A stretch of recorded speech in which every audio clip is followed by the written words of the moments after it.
Shalom saudara yang dikasihi oleh Tuhan. Saya berharap saudara dalam keadaan sehat dan penuh dengan kelimpahan. Saudaraku, hari ini kita akan bersama-sama meresapi sabda firman Tuhan yang terambil dari Lukas 4 ayat 1 sampai dengan yang keempat, yang demikian sabda firman Tuhan. Yesus yang penuh dengan Roh Kudus kembali dari sungai Yordan, lalu dibawa oleh Roh Kudus ke padang gurun. Di situ ia tinggal 40 hari lamanya dan dicobai iblis. Selama di situ ia tidak makan apa-apa, dan sesudah waktu itu ia lapar. Lalu berkatalah iblis kepadanya, "Jika engkau anak Allah, suruhlah batu ini menjadi roti." Jawab Yesus kepadanya, "Ada tertulis, manusia hidup bukan dari roti saja." Saudara yang dikasihi oleh Tuhan, ketika kita mencermati dalam ayat 1 dan 2, sungguh jelas bahwa Roh Kudus dengan sengaja membawa Yesus untuk masuk di dalam pencobaan. Dan bahkan setiap orang yang hidup pasti akan diizinkan melalui setiap pencobaan-pencobaan di dalam hidupnya. Yang membedakan kita sebagai orang percaya adalah bagaimana sikap kita untuk menghadapi setiap pencobaan-pencobaan yang ada. Ketika itu Yesus berpuasa 40 hari lamanya. Tentu setelah berpuasa, sebagai manusia ia merasakan lapar.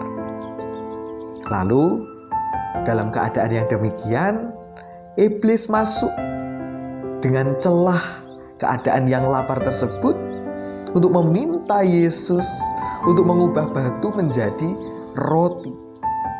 Namun jawab Yesus kepada iblis, "Ada tertulis, manusia hidup bukan dari roti saja."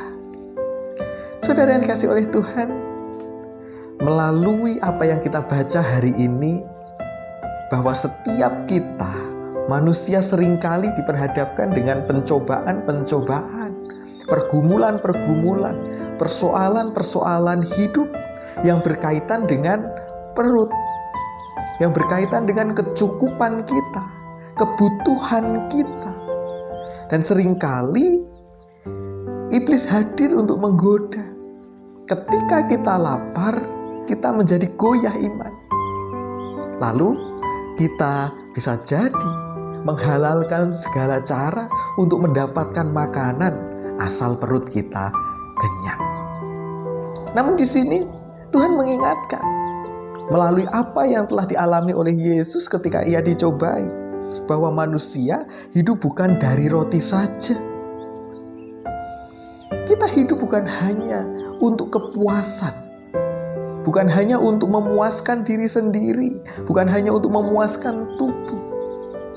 Kehidupan kita juga harus menghidupi sebuah tatanan atau tata nilai yang baik, cara hidup yang benar, seturut dengan firman Tuhan.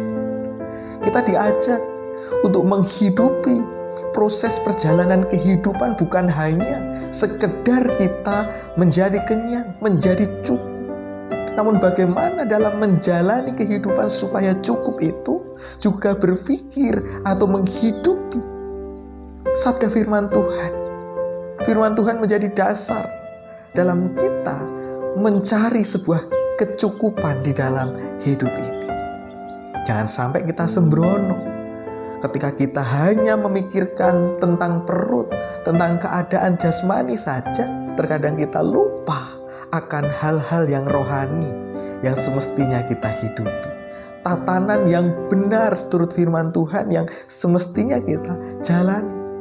Dan saat ini kita diingatkan bahwa kehidupan kita bukan hanya sebatas memenuhi kebutuhan daging saja, namun kehidupan kita juga harus bersinergi dan seimbang antara kepenuhan dagingnya dan juga kehidupan rohani.